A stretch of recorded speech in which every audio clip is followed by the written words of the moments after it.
नमस्कार दोस्तों, मैं ए.के. गुप्ता और दृष्टि सीटेट चैनल पर आप सभी का स्वागत करता हूं। आज का जो मेरा टॉपिक है वह सीटेट के प्रश्नों की प्रकृति और उनके स्वरूप पर है। सीटेट राष्ट्रीय स्तर पर आयोजित किए जाने वाला केंद्रीय शिक्षक पात्रता परीक्षा है और यह पूरे भारत में शिक्षकों की गुणवत्ता को उच्चतम बनाए रखने के लिए प्रश्नों की प्रकृति को इस तरीके से संजोए कर तैयार करता है कि आपसे कभी भी इंफॉर्मेशनल नॉलेज को न पूछ करके कॉन्सेप्ट बेस्ड चीज़ों को पूछने का प्रयास करता है। क्योंकि सबको पता है कि जो बच्चा सीटेट देने जा रहा है उसका कम से कम ग्रेजुएशन कंप्लीट होगा। वह कम से कम ऐसा भी हो सकता है कि वो किसी न किसी टीचर ट्रेनिंग प्रोग्राम का अंग भी रहा होगा, 1 वर्षीय, 2 वर्षीय या फिर 4 वर्षीय, जैसा कि नई राष्ट्रीय शिक्षा नीति में प्रस्तावित भी हुआ है। इसके पहले भी 2 वर्षीय, त्रिवर्षीय और बाकी उसमें टीचर ट्रेनिंग प्रोग्राम चल रहे थे। तो जो सीटेट इस बार का आयोजित हो रहा है वो भी ऑनलाइन है और चूंकि ऑनलाइन होने की वजह से प्रश्नों की प्रकृति में थोड़ा सा कठिनाई स्तर का जो लेवल है वो बढ़ा हुआ है। कारण यह है कि जो प्रश्नों की जो प्रकृति है थोड़े से नए नए शाब्दिक विमर्श के बाद नए नए शब्दों को जोड़ा गया और मैक्सिमम प्रश्न जो इंग्लिश में थे उनको हिंदी में सीधे सीधे रूपांतरित कर दिया गया। तो जो प्रश्नों को समझने का जो तरीका है वह आपको बदलना पड़ेगा और उसी के प्रयास में मैंने इस बार सीटेट हिंदी माध्यम से तैयारी करने वाले छात्रों के लिए एक प्रयास किया है कि कम से कम सीटेट हिंदी माध्यम से जो भी बच्चे तैयारी करना चाह रहे हैं वह अपने आप को ऐसा ना फील करें कि मेरे लिए कोई ऐसा चैनल नहीं है जहाँ पे कॉन्सेप्ट बेस्ड चीज़ें और सीटेट के संपूर्ण पाठ्यक्रम को एक साथ संचालित किया जाता है।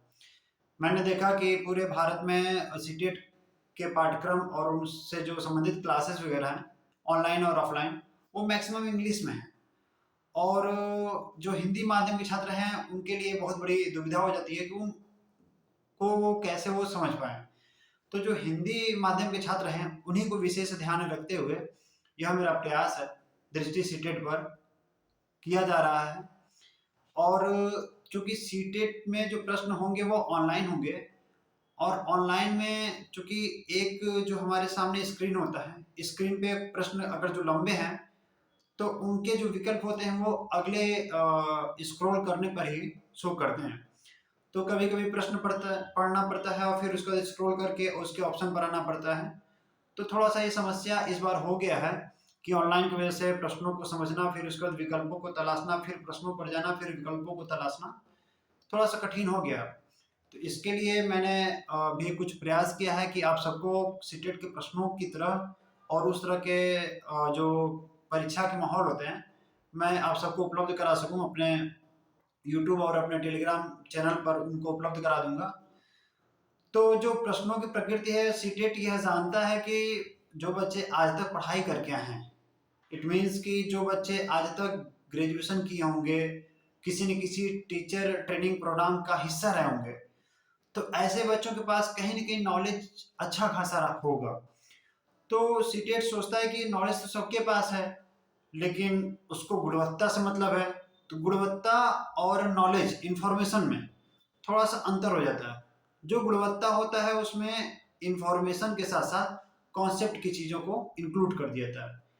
तो सीटेट यही करता है कि आपके पास इंफॉर्मेशन भी थोड़ा हो लेकिन उससे ज़्यादा पार्ट आपके पास कॉन्सेप्ट हो।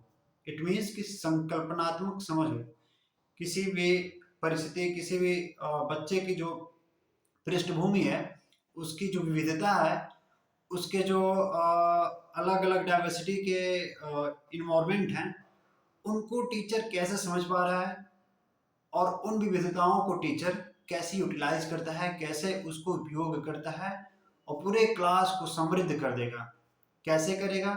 जैसे मान लीजिए कि कुछ बच्चे अलग अलग डाइवर्सिटी से आ रहे हैं, कोई दिव्यांग है, किसी की फाइनेंशियल कंडीशन बहुत ही ज़्यादा मजबूत है, कुछ बच्चे ऐसे भी होंगे जो बहुत ही गरीब परिवार से होंगे वो भी विद्यालय आ रहे हैं एक ही क्लास में और कुछ बच्चे ऐसे होंगे जिनके परिवार की जो सामाजिक पृष्ठभूमि होगी वो थोड़े से निचले होगी, हो सकता है किसी के बहुत ही अच्छे स्तर की होगी। कुछ बच्चों का जो भरण पोषण और लालन पालन हुआ है, हो सकता है कि किसी का बहुत ही अच्छे घर से हुआ हो, किसी का बहुत ही खराब घर से हुआ।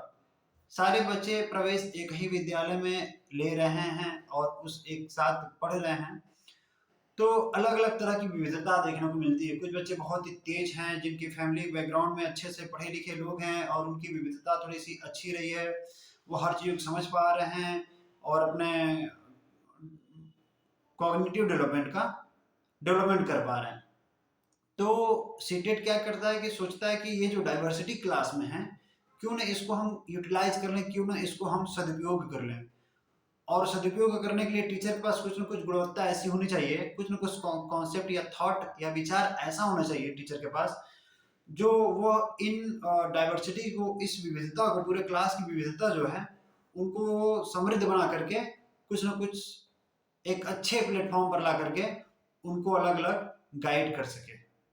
तो सीटेट इन्हीं अवधारणाओं पर प्रश्नों की प्रकृति को तैयार करता है और इसी चीज की डिमांड करता है कि कौन सा टीचर इंफॉर्मेशनल नॉलेज के साथ साथ अपने अवधारणात्मक समझ के आधार पर बच्चों के जो पर्सनल जो भी क्वेरीज वगैरह हैं, उनकी जो समस्याएं हैं, उनके जो विविधताएं हैं, उनके पास जो भी कैपेसिटी अच्छी है, किसी के पास बैकग्राउंड अच्छा है, कोई पारिवारिक रूप से पिछड़ा हुआ है, कोई जातिगत रूप से, कोई अन्य अनेक रूपों में जिस भी डाइवर्सिटी की बातें क्लास में हम लोग देखते हैं, उन सबको कैसे टीचर यूटिलाइज कर पाए, कैसे उनको समझ पाए, कैसे अलग अलग पृष्ठभूमि के बच्चों को अलग अलग तरीके के उनके स्तर के काम और सहयोग कर पाए। तो इसी को ध्यान में रखते हुए सीटेट अपने प्रश्नों की प्रकृति तैयार करता है और उन्हीं के इर्द गिर्द ही सारे प्रश्न तैयार करता है। तो जैसा हम सोचते हैं बार बार कि सीटेट में बार बार पेडागॉजी एक शब्द आता है, तो पेडागॉजी क्या होता है कि जो टीचिंग करने जा रहे हैं, तो उस टीचिंग करने में जो विषय है, विषयों के पढ़ाने के तरीके क्या हो सकते हैं, तो उनको पेडागॉजी के माध्यम से सीटेट अपने सिलेबस में कम से कम 15 नंबर के पेडागॉजी को इंक्लूड करता है। उसको सारे पेपर में कम से कम 15 नंबर के पेडागॉजी के नाम से इंक्लूड करता है। तो देखते होंगे कि आप जो सीटेट है, सीटेट के जो 5 पेपर हैं, पेपर फर्स्ट जो प्राइमरी के पेपर कहलाते हैं 1 से कक्षा 5 तक के, उस स्तर पे भी जो क्वेश्चन होते हैं उन सब में 15-15 नंबर के पेडागॉजी के प्रश्न पूछे जाते हैं। मतलब शिक्षण शास्त्री जो आप टीचिंग कर रहे हैं जिस विषय का, उसमें कैसे कैसे टीचिंग इनहेंस करेंगे। इनहेंस इट मीन्स कि आप कैसे टीचिंग की क्वालिटी को बढ़ाएंगे, कैसे गुणवत्ता को बढ़ाएंगे और उस विषय को कैसे आप इतनी सहजता से बता पाएंगे कि हर एक बच्चे के समझ में आ जाए, भले वो कोई बच्चा तीव्र बुद्धि वाला हो, कोई मंद बुद्धि वाला हो। तो कम से कम मिनिमम लेवल ऑफ लर्निंग के आधार पर यह ध्यान देना होता है कि कैसे बच्चों को टीचिंग दे पाए, कि उनकी पेडागॉजी क्या है। तो पेडागॉजी का बड़ा ही महत्वपूर्ण रोल है। मैंने देखा कि पेडागॉजी से रिलेटेड जो भी चीज़ें हैं, मटेरियल हैं, क्लासेस हैं या फिर जो भी नोट्स वगैरह हैं, वह पर्याप्त नहीं है। मतलब कि वह आपको लिखित रूप में है या फिर इंग्लिश के विषय के रूप में है या फिर आपके समझ से दूर है। तो उन सबको सहजता से लाने का एक प्रयास मेरा है कि सारे विषयों को एक साथ मैं इस प्लेटफॉर्म पर उपलब्ध करा सकूं और आप सबको समझा सकूं कि कैसे सीटेट में हिंदी माध्यम के छात्र भी 150 में 150 नंबर ला सकते हैं। और मेरा यह दावा है कि अगर आप हमारे साथ बने रह गए तो फिर इसमें कोई दो राय नहीं है। मैं 200% की गारंटी देता हूँ कि आप सभी 100% सफल होंगे और पूरे भारत में हिंदी माध्यम का ही मार्क्स सबसे अधिक होगा।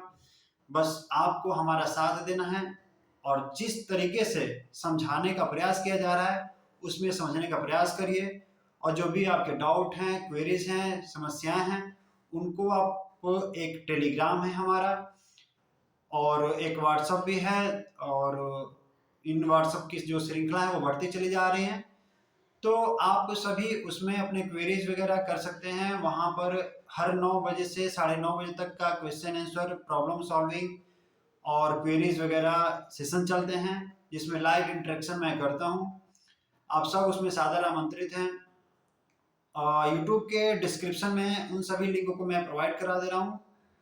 तो सीटेट के प्रश्नों की प्रकृति को समझने के लिए आपको बच्चों के मानसिक धरातल पर उतरकर यह सोचना पड़ेगा कि प्रत्येक बच्चा विशिष्ट है, वह अपनी उपलब्धियों को प्राप्त कर सकता है अगर आप उसको उस विशेष उपलब्धि के क्षेत्र को इंडिकेट कर पा रहे हैं तो। अर्थात कि जो बच्चा जिस भी कैपेबिलिटी से जुड़ रहा है, जिस भी गुण से जुड़ा है, उस गुण को आप पहचानिए और उसको आप फैसिलिटेट करें, मतलब कि उसको आप पथ प्रदर्शित करें उस फील्ड में। जैसे कि कोई बच्चा हो सकता है कि कला में अच्छा माहिर हो सकता है कि कोई मैथ में अच्छा कर सकता हो सकता है कोई साहित्य में अच्छा रुचि लेता हो। तो उन बच्चों की डाइवर्सिटी को पहचानना है और उनको गाइड करना है उस फील्ड में। आपको जाने के लिए उन बच्चों को आगे बढ़ने के लिए पथ प्रदर्शित करना है, इट मीन्स फैसिलिटेट करना है। तो सीटेट के प्रश्नों की प्रकृति पर अगली श्रृंखला हमारी जल्द आने वाली है और उसके बाद हम सारे सिलेबस को भी अच्छे से विवरणात्मक रूप से, संकल्पनात्मक रूप से, अवधारणात्मक रूप से आपके सामने प्रस्तुत कर रहे हैं। धीरे धीरे आप सब हमको प्यार मिल रहा है, मेरे अंदर भी मोटिवेशन मिल रहा है और मैं निश्चित तौर पर आप सबको सीटेट के हिंदी माध्यम के छात्रों के सर्वोच्च अंक प्राप्त करने की श्रेणी में लाने के लिए तत्पर हूँ। आप सबका प्यार स्नेह बना रहे। फिर मैं आपसे मिलता हूँ, मैं AK गुप्ता, दृष्टि सीटेट चैनल के माध्यम से। धन्यवाद।